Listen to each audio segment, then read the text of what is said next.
the house that was never mine. I found out my husband had been paying the mortgage on a house that belonged to his mistress when I handed the bank a check for 10 years of payments, and the teller looked me dead in the eyes and said, "Ma'am, you're not listed on this property at all."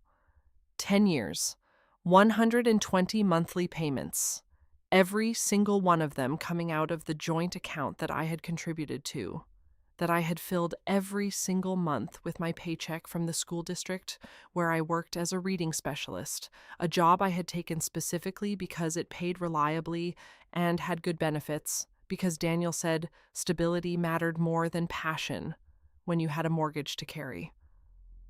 10 years of me packing my lunch, skipping vacations, driving a car with 200,000 miles on it because we were building equity. 10 years of believing I was building a future in a house I had never once set foot inside. The teller's name was Priscilla. I know because I stared at her name tag for a long time while the floor seemed to tilt beneath my feet. The fluorescent lights in that bank branch in downtown Columbus buzzed faintly above us. There was a woman behind me in line with a stroller, and her baby was making small cooing sounds, and the whole world just kept existing around me like nothing had happened, like Priscilla hadn't just handed me a sledgehammer and pointed it at the entire architecture of my life. I need to start at the beginning, though, because if I just jump to that moment, you won't understand what it cost me. You won't understand who I was before, or what kind of woman I had let myself become in the 10 years of that marriage. And you need to understand all of that, every slow, quiet, trusting detail of it, to understand why what I did afterward felt not like revenge, but like finally waking up. My name is Claire. Claire Renee Alderman, though for a decade I went by Claire Hargrove, which was Daniel's surname, and which I was more than happy to take because I was 28 years old and completely, irreversibly in love with a man who smiled like he was offering you a gift every single time. I met Daniel Hargrove at a mutual friend's wedding in September of 2012. He was the groom's cousin, seated 2 tables over from me, and I noticed him because he laughed loudly at something and then immediately looked around to see if he'd disturbed anyone. And there was something so genuinely considerate about that small gesture that it reached across the room and touched something in me. He had dark hair, green eyes, and the kind of jaw that looked like it had been assembled with serious intention. He was 32. He worked in commercial real estate, which I remember thinking was impressive and also slightly mysterious, because I barely understood what that meant. I was a reading specialist at an elementary school.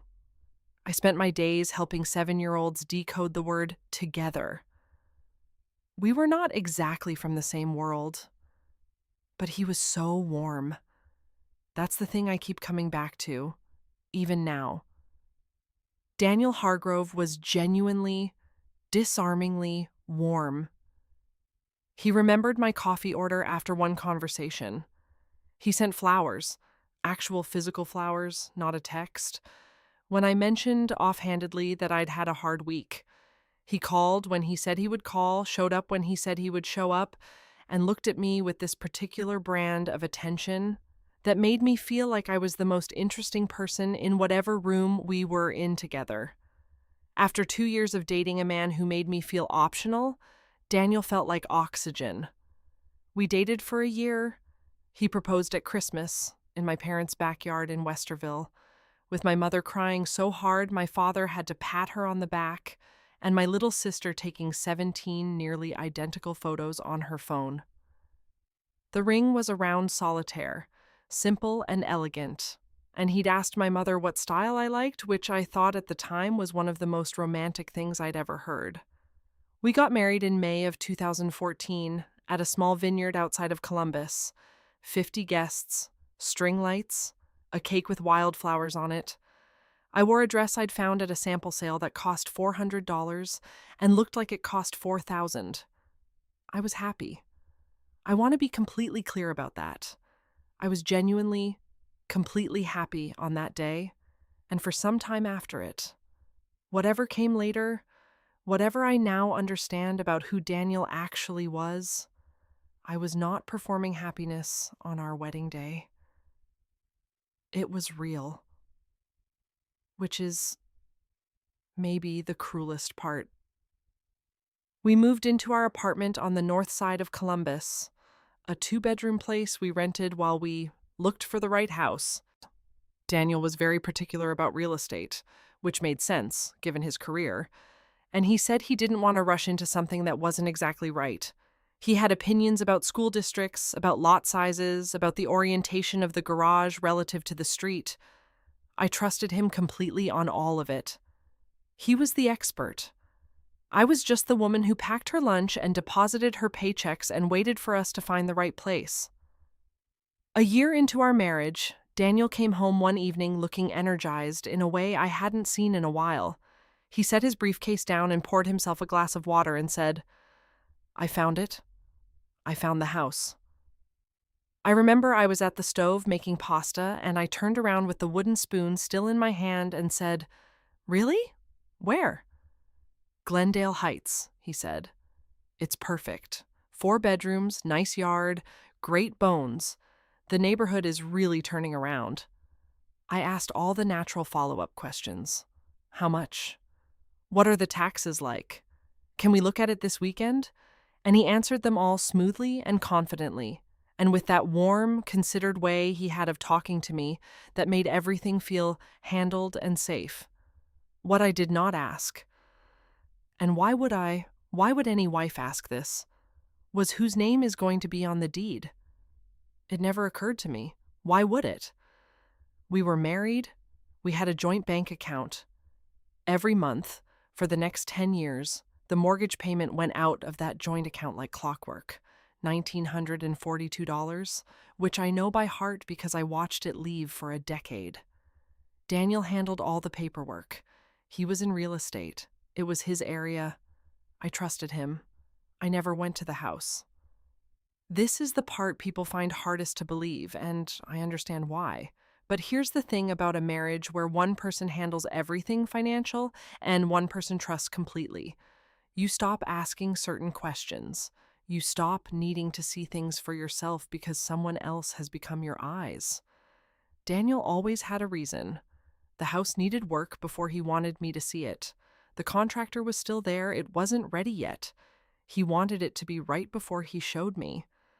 And then months became a year, and a year became several years, and I had stopped actively wondering about it because the mortgage was being paid. Daniel mentioned the house occasionally as the investment, and I assumed, the way you assume your husband is faithful, the way you assume you're safe, that everything was exactly as it appeared. I want to pause here and tell you what our daily life looked like during this time, because I think it matters. Because I wasn't a passive, incurious woman. I had a career I was proud of. I had friendships. I had opinions. I read constantly. I had opinions about politics and food and movies and books. I was not naive in the broad sense of the word. I was just completely, specifically trusting of this one man in this one area, and that specificity is how he got away with it for so long. We had a good life, on the surface. We traveled occasionally, not lavishly, but enough. We had dinners with friends. We had our routines, the comfortable architecture of a long marriage, Saturday mornings at the farmer's market, Sunday evenings watching whatever series we were currently working through, Daniel coaching a youth soccer team for 3 seasons, which I always thought said something admirable about him. Birthday parties for nieces and nephews, Christmas at my parents', Thanksgiving rotating between our families. We tried for children twice, lost them both early enough that only a few people knew, and those losses brought us close in a way that grief sometimes does, or that I believed it did at the time. Looking back now, I can trace the outline of who Daniel actually was in those years, like a geologist reading rock strata. The layers were all there, I just didn't know how to read them yet. The way he sometimes became very still when his phone rang and he'd step outside to take the call. The occasional business trips that were one day longer than his calendar showed. The December weekend when he said he was helping a colleague move and came home smelling like something floral that wasn't any scent I owned. I filed each of these away without consciously registering them, the way you sometimes don't recognize a sound as alarming until after the crash. But the moment that started the real unraveling, the first actual crack in the surface, happened not because of something Daniel did, but because of something I did entirely by accident. It was February 2024. I'd been at work all day and was walking home through the cold, and my phone buzzed with an alert from our bank. We'd recently signed up for new digital notifications, and this particular one was a reminder about the mortgage payment coming out in 3 days, with a link to review the payment details. I clicked on it idly, the way you do when you're walking and half paying attention, just to confirm the amount, and what I saw made me slow down and then stop entirely in the middle of the sidewalk. The property address listed on the mortgage was not one I recognized. I had assumed, again, because I'd never questioned it, that the investment property in Glendale Heights had a specific address I'd simply never memorized because Daniel handled everything. But this address wasn't in Glendale Heights. It was in Worthington, a neighborhood I knew, a nice neighborhood, a neighborhood with tree-lined streets and craftsman bungalows, and now that I was standing on a cold sidewalk with my brain working very slowly and carefully, a neighborhood where I was almost certain my colleague Janelle had mentioned that a woman from her gym lived, a woman she'd described as one of those women who seems like she's always about to get everything she wants. I stood there for a full minute, the cold seeping through my coat, trying to convince myself this was a clerical error, that I'd misread, that this was some crossed-wire digital notification issue and everything was fine. Then I walked the rest of the way home, sat down at the kitchen table with my laptop, and looked up the property records for the Worthington address listed on that mortgage alert. The home at 4417 Meridian Run Drive in Worthington, Ohio, was listed as belonging to one owner. Her name was Sasha Ellery. I didn't know that name. I had never heard that name. But I would come to know it the way you know the name of a doctor who has given you a devastating diagnosis, burned into you, inseparable from the worst moment of your life. I sat at that kitchen table for a long time.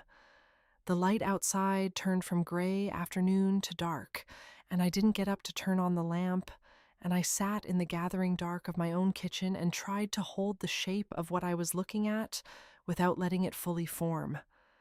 Because once it fully formed, everything would change, and some part of me, the part that had loved Daniel at that vineyard in May, the part that had grieved beside him in hospital waiting rooms, the part that had packed his lunches and deposited her paychecks and driven a car with 200,000 miles on it. That part did not want the shape to fully form. But I was a reading specialist. My entire career was built on decoding things that seemed confusing, on looking at patterns and understanding what they meant, even when children didn't want to see it, even when the meaning was hard. I knew how to read. And what I was reading said that for 10 years, my husband had been paying the mortgage on a house that belonged to another woman. I closed my laptop slowly. I sat in the dark. Then I got up, turned on the lamp, made dinner as if nothing had happened, and started planning. I did not confront Daniel that night. Not because I was calm. I was the opposite of calm. I was a lake with something massive moving beneath its surface, but because I understood, with a cold clarity that surprised me, that if I confronted him now, before I had the complete picture, he would do what men like Daniel did. He would minimize. He would explain. He would find a narrative that made me feel like I was overreacting, and I would want so badly to believe it that I might let him provide one. I needed facts. Real, documented, irrefutable facts. Before I said a single word to Daniel Hargrove, I needed to know exactly what had been done to me. The next morning, I called in sick to work for the first time in 3 years. I sat at that kitchen table with a notepad and my laptop, and I started going back through everything I could access. Our bank statements, which went back as far as the online portal would show me, 7 years, the mortgage payment going out every single month, $1,942, never missed, never late, always on time, because Daniel was meticulous, because Daniel was responsible, because Daniel was the man who always handled everything so reliably that I never needed to question it. I pulled up the Franklin County Auditor's website, which is a public records database where you can look up any property and see its ownership history. I typed in 441 Sign Meridian Run Drive. The results loaded slowly, and I remember that my hand was completely steady as I scrolled through them, which surprised me because my heart was doing something violent behind my ribs. The property had been purchased in October of 2014, 5 months after our wedding. The owner of record from the date of purchase to the present was Sasha M. Ellery. There was no lien in Daniel's name. There was no record of a co-borrower in my name. On paper, this house had been bought by a single woman named Sasha Ellery and had belonged to her, outright and entirely, ever since. But our joint account had been funding it for a decade. I wrote the numbers on my notepad. 10 years, 120 payments. At $1,942 a month. I did the multiplication twice to make sure I had it right. $232,940. Nearly $233,000, half of which was mine. Half of which was money I had earned at an elementary school helping children learn to read, packed lunches, and driven an old car to contribute. Money I had given to what I believed was our shared future. I set down my pen. I looked at that number for a long time. Then I cried. I want to be honest about this. I put my head down on that kitchen table and I cried in a way I hadn't cried since our second miscarriage. A raw, ugly, from-the-gut kind of crying that had no dignity in it at all and didn't try to. I cried for probably 20 minutes. And then I wiped my face, drank a glass of water, and went back to the notepad. Because I was not done yet. I needed to know who Sasha Ellery was. I needed to understand the full shape of this before I moved a single piece on the board. What I found when I started looking wasn't hard to find, which in some ways was worse. It meant this woman existed freely and openly in the world, the recipient of my decade of payments, living in a house my money had helped provide, and nobody had ever bothered to hide it particularly carefully. She was on social media. She was a real estate agent. She worked at a brokerage in the Columbus area that I now realized was in the same network as the company Daniel had worked at when we first met. She was 41 years old. She had bright red hair, gray eyes, and the specific kind of put-together appearance that spoke of both money and effort. Her profile picture showed her standing in front of a craftsman bungalow. And my stomach lurched because I recognized the porch. I recognized the color of the front door. I recognized it from a small photo Daniel had shown me years ago when he'd said, "Here's a quick shot of the investment property. It's coming along." He had shown me a photo of her house, his mistress's house, the house my money was paying for, and I had smiled and said it looked nice and handed him back his phone. I had to get up and walk around the apartment for a while after that one. I looked at her Instagram. It was public. There were photos of the house. Beautiful photos, actually. She clearly had taste, and she'd done a lot with the space. Craftsman details, built-in bookshelves, a renovated kitchen with marble countertops. There were photos of her at professional events, at charity functions, at what appeared to be a local real estate awards ceremony where she was holding a plaque. There was a photo from 2 years ago of a dinner table set for two, with candles and wine, captioned only with a small heart emoji. I screenshotted everything. Over the following 3 weeks, I gathered information with the focused quiet of someone who has decided that this time they will not be blindsided. I hired an attorney named Patricia Dwyer, who specialized in matrimonial and property law, and I met with her on a Tuesday afternoon after school, sitting in her office on High Street with my notepad and my printed bank statements and the property records I'd pulled from the auditor's website. Patricia was 63 years old, wore her silver hair in a no-nonsense bun, and had the specific energy of a woman who had seen every possible variety of human marital disaster and found most of them interesting rather than surprising. She looked at my documents, asked several sharp questions, and then sat back in her chair and said, "Claire, what your husband has done here is genuinely unusual. It's not just infidelity.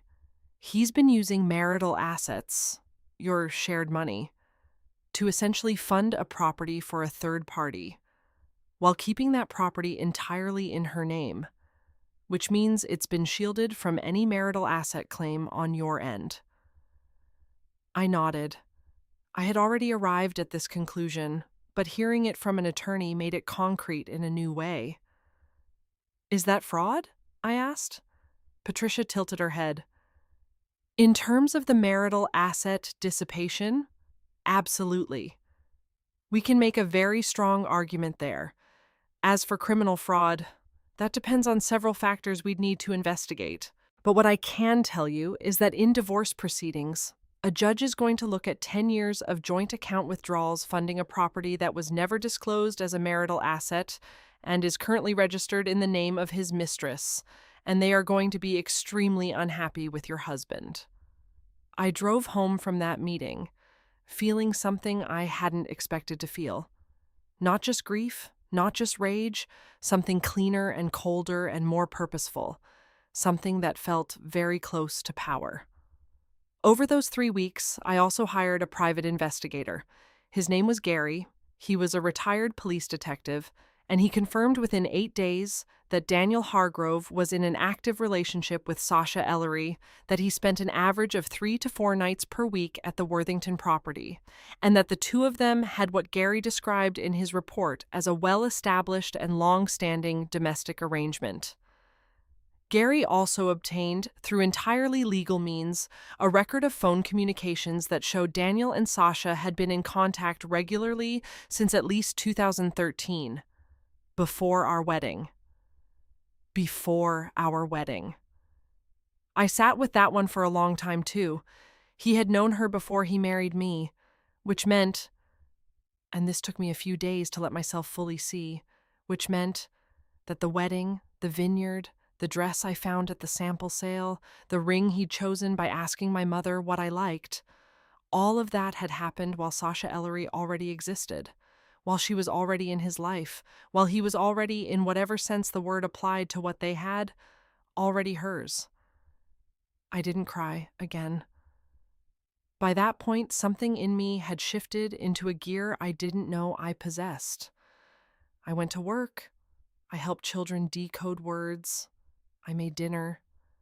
I slept beside Daniel Hargrove every night that month and felt absolutely nothing, which was a strange and complete absence where feeling used to live. And on a cold Tuesday morning in late March, I drove to the bank. I need to tell you about the bank visit in detail, because this is where the plan I had built with Patricia started to move. I walked into the branch on Front Street, asked to speak with a mortgage officer, and explained that I was trying to understand the current status of the mortgage on a property my husband had told me we owned jointly. I gave them the address, 44167 Meridian Run Drive. I provided my name and the account number.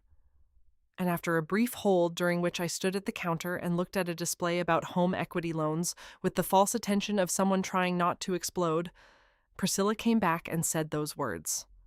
"Ma'am, you're not listed on this property at all." What Priscilla didn't know, what she couldn't have known, was that this wasn't a discovery. Not really. I already knew I wasn't on the property. What I needed was the bank's official confirmation of that fact, stated aloud by a bank employee, and I needed it because my attorney had advised that having documented evidence of the bank's position would strengthen our case when it came to the marital asset dissipation argument. But I will tell you that even knowing what I knew, even having sat with this information for 3 weeks, even having done all the research and hired the lawyer and collected the documents, hearing Priscilla say those words out loud made something collapse in my chest. Because there's knowing, and then there's hearing it confirmed by a stranger in a bank, and those two things land differently in your body. I thanked Priscilla. I asked her for a printout confirming the account holder and current mortgage status. She looked at me with an expression I'll never forget. Not pity, exactly, but the kind of careful, considered compassion of someone who has seen this before and doesn't know what to say but wants to say something. And she printed the document without another word. I folded it into my purse. I walked out of the bank. I sat in my car in the parking garage for 15 minutes. Then I drove to Patricia's office and gave her the document and said, "I'm ready." That evening, Daniel came home at his usual time, around 6:30, carrying Thai takeout from the place we liked, and he set the bags on the counter and said, "You looked tired this morning, so I picked up dinner." He said it with that warmth, that genuine, easy warmth that had once felt like a gift.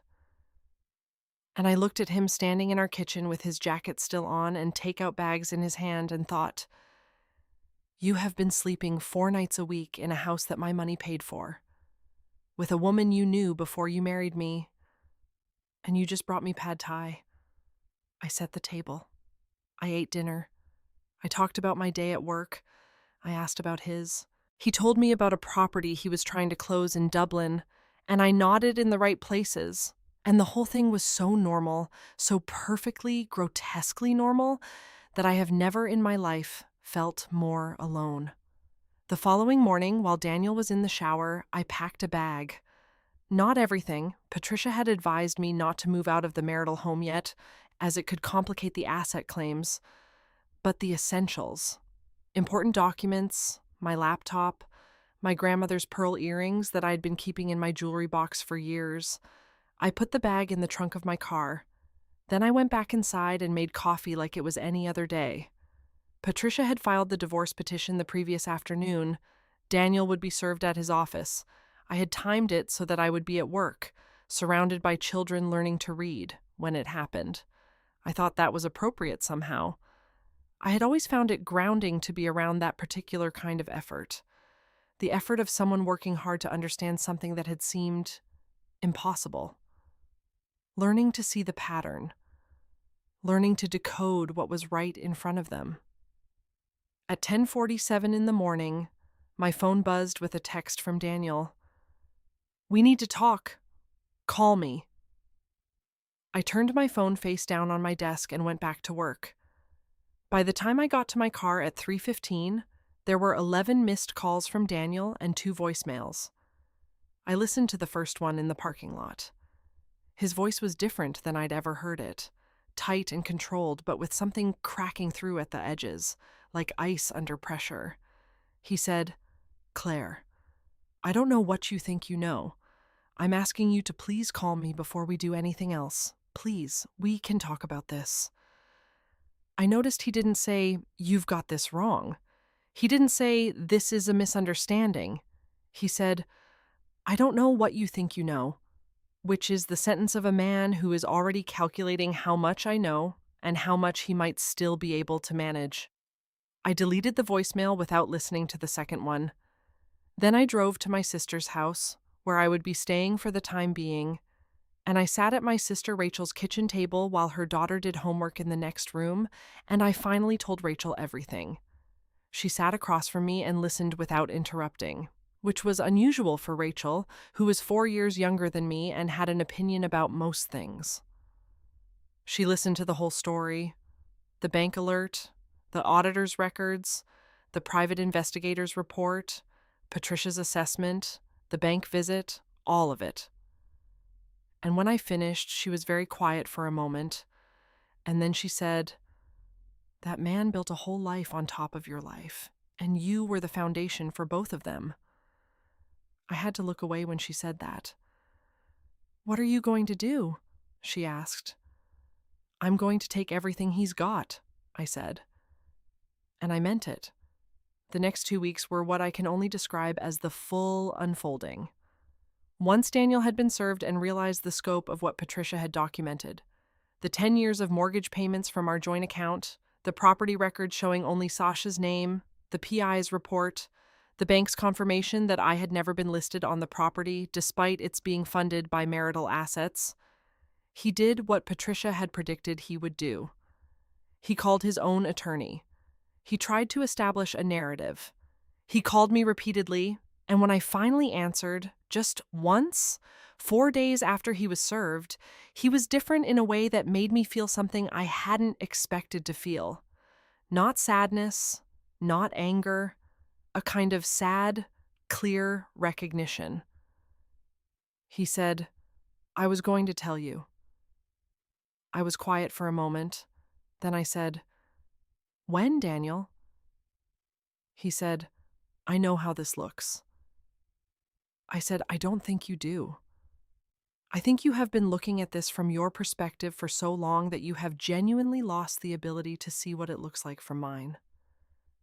So let me tell you, it looks like 10 years of my money, my income, my packed lunches and my old car, and my foregone vacations, funding a home for the woman you were with before you married me, and were never not with the entire time we were married. That's what it looks like."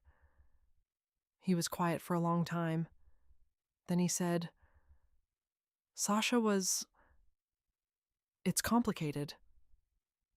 "No," I said, "it's really not." And I hung up the phone.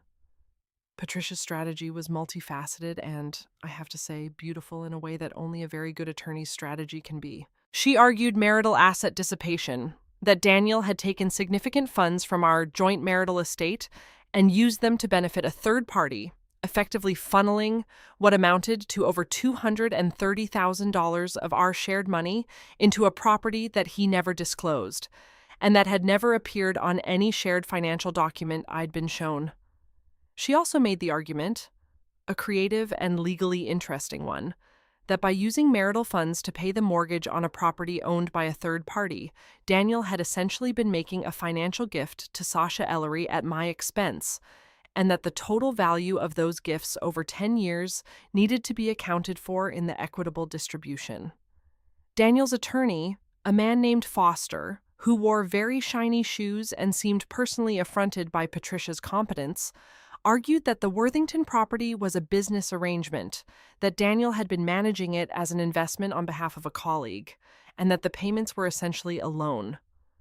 Patricia pointed out that no loan agreement had ever been documented, that Sasha Ellery had never made a payment back to Daniel or to our joint account, that Daniel had never disclosed the arrangement as a business investment or a loan to me, his spouse, at any point in 10 years, and that the two of them had been in a personal relationship the entire time, as documented by the private investigator's report.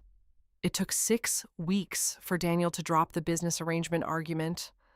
I was told later by Patricia that his own attorney had essentially told him it was indefensible given the evidence. What happened next is the part I want to describe carefully, because it is the part that people sometimes call the revenge, though I never thought of it that way. I thought of it as accounting, as finally making the numbers add up. Under the marital asset dissipation claim, the judge, a woman named Honorable Diane Castillo, who had the bearing of someone who had decided long ago not to be surprised by human behavior, and who reviewed our case with the focused, impartial attention of someone doing important work, agreed that the mortgage payments constituted dissipation of marital assets. She agreed that the full amount paid out of the joint account over 10 years, less Daniel's contribution to the joint account during that period, was subject to equitable compensation. My share came to just under $116,000. In addition, in the equitable distribution of our actual marital assets, the apartment we'd been renting, which was not an asset, but our joint savings account, Daniel's 401k, and several other accounts. I received the larger share, adjusted to account for the disparity created by his decade of hidden payments. I also received, at Patricia's very clever insistence, a formal acknowledgement in the settlement that Daniel had engaged in financial misconduct during the marriage. This was not a criminal matter, technically, but it was a legal record. It existed. It had his name on it, and a judge's signature. Daniel sold his own car, a BMW he'd bought 3 years ago that I'd silently resented every time I saw it parked next to my ancient Honda, to help cover the settlement. He also liquidated a portion of his 401k. On the day the settlement was signed, I sat in Patricia's conference room at a long table with a view of High Street, and I signed my name on document after document. And when it was done, Patricia looked at me across the table and said, "You did good, Claire." I nodded. I was trying to figure out what I felt, and it was hard to name. Relief was part of it. But it wasn't simple relief. It was more like the specific feeling of finally being able to put down something very heavy that you'd been carrying for so long you'd stopped noticing the weight. I'll tell you what I did not do. I did not contact Sasha Ellery. This surprised some people who knew the story. Rachel, for one, had strong opinions about what Sasha deserved, but I had thought about it carefully and arrived at a conclusion that felt right to me. Sasha Ellery had done something genuinely wrong. She had been in a relationship with a married man for a decade, had accepted what amounted to hundreds of thousands of dollars of another woman's money in the form of a paid-for home, and had shown, as far as I could determine, no interest in whether I existed or what any of this cost me. These were not the behaviors of a good person, but she was not my real target. She had not made me a promise. She had not stood across from me at a small vineyard in May and said the words, "to have and to hold, in sickness and in health, until death do us part." Daniel had said those words. Daniel was the one who had looked me in the eyes every morning for 10 years and lived a lie so comprehensive and so layered that even now, knowing everything, I sometimes still can't fully hold the size of it. I did, however, do one thing that I want to be honest about.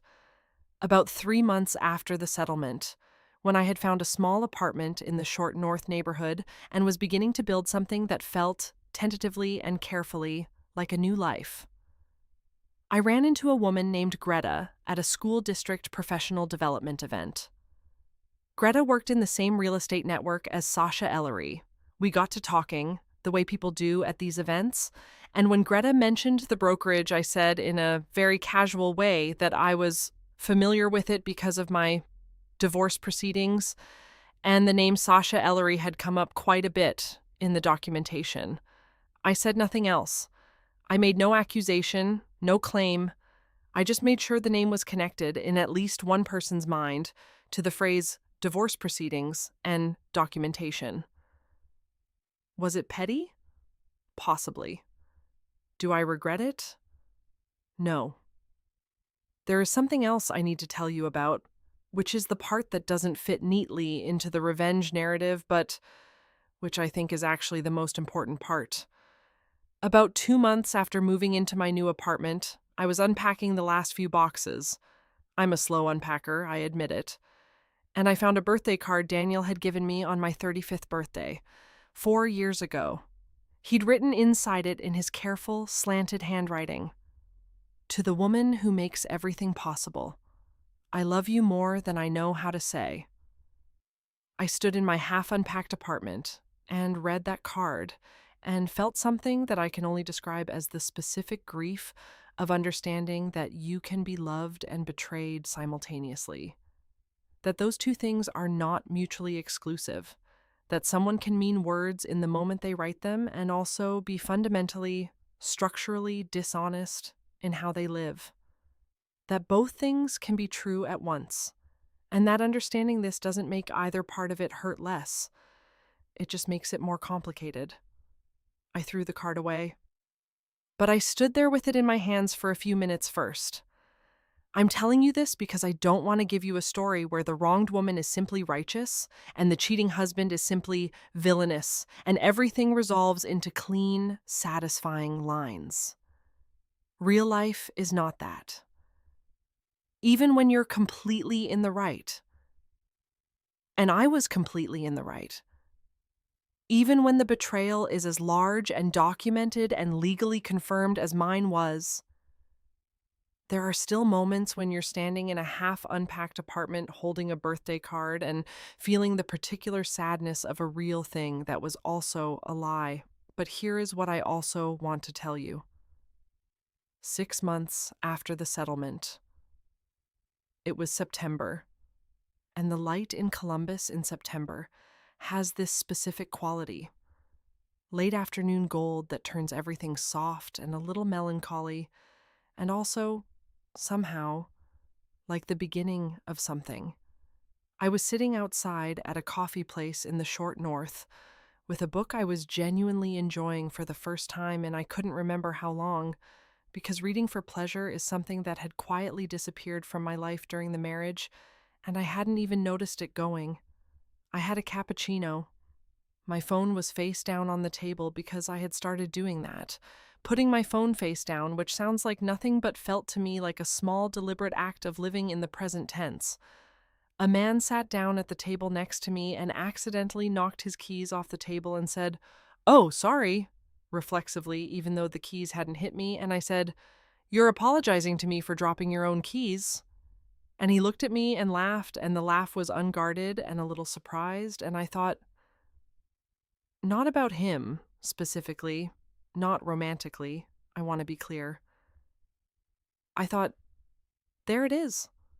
That's what it feels like. When something is just simply, cleanly itself. When there's no architecture of deception underneath it. I'm not saying I was healed. I'm not saying I had arrived anywhere in particular. 6 months out of a decade of marriage that turned out to be built on a lie is not enough time to be healed. But I was, on that September afternoon, genuinely content, in a specific, self-possessed, uncomplicated way that I realized I hadn't been in a very long time, maybe in more than 10 years.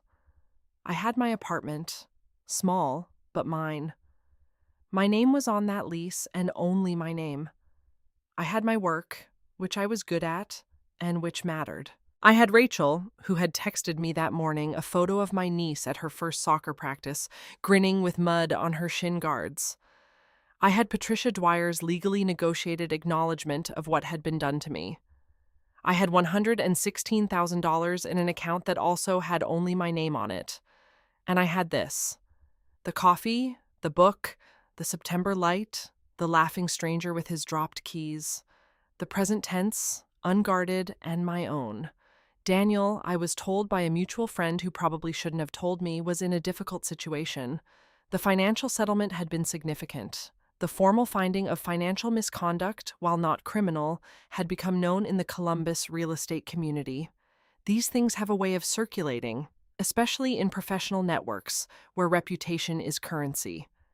He and Sasha were apparently still together, living in the Worthington house, but the glow of a relationship built on a decade of secrecy and subsidization is somewhat different when that subsidization ends abruptly and the whole thing has been aired in legal proceedings. I was told he was having a hard year. I found that I felt almost nothing about this. Not satisfaction, exactly. Not sympathy, either. Just a kind of flat, clear absence where all that feeling used to be. Which was, I had come to understand, its own kind of freedom. Here's what I know now that I didn't know at 28. Standing at a wedding reception watching a man make sure he hadn't laughed too loudly, and finding that small consideration beautiful. I know that consideration and deceit can share a person. I know that warmth is not the same thing as honesty. I know that a marriage can be real in all its surfaces.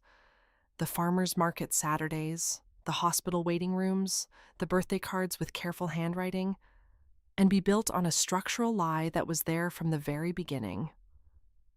I know that trusting someone is not the same as being foolish, that I was not a naive woman, that I was a woman who extended to her husband the basic dignity of trust, and that he used that trust the way you use a scaffold, to build something on top of it that had nothing to do with me. I know that packed lunches and old cars and foregone vacations have a dollar value, that the law will sometimes, when the documentation is right, and the attorney is excellent and the judge is paying attention, actually assign that dollar value and make someone account for it. And I know something else. Something that took me longer to find than the attorney or the settlement or the September afternoon coffee. I know that a house is not four walls and a mortgage. I know that the home I had believed I was building for a decade, through the payments and the patience and the "it's still not ready yet, I'll show you soon," that home never existed. It was a fiction Daniel had constructed to keep me paying into something that had nothing to do with me. And I grieved that. I genuinely, fully grieved it. But then I started building something else. And this time, my name was on everything. The apartment in the short north has a window seat in the bedroom. I bought a cushion for it in a dark blue fabric I'd seen at a shop on Fifth Avenue and carried home under my arm because I'd walked there instead of driving. I put a small plant on the sill, a trailing pothos that Rachel gave me as a housewarming present, and which is thriving, which I take a disproportionate amount of pleasure in. On the window seat, I keep the book I'm currently reading and a blanket my mother knitted me years ago that I'd kept in a closet because it didn't match Daniel's aesthetic and had quietly retrieved from that closet the day I packed my bag. That window seat, that plant, that blanket, that view of the neighborhood going about its life in the particular gold of September afternoons. Small things, but they are entirely, completely, unconditionally mine. And I am learning, slowly, carefully, in the way that you learn something real, not the way you decode it on a page, but the way you let it into your body. I am learning what it feels like when the ground beneath you is solid, when your name is on the thing you're standing on, when you don't have to take anyone else's word for the fact that you belong somewhere. I am learning what it feels like to live in a house that's actually mine, and I will never again, not once, let anyone else hold the deed.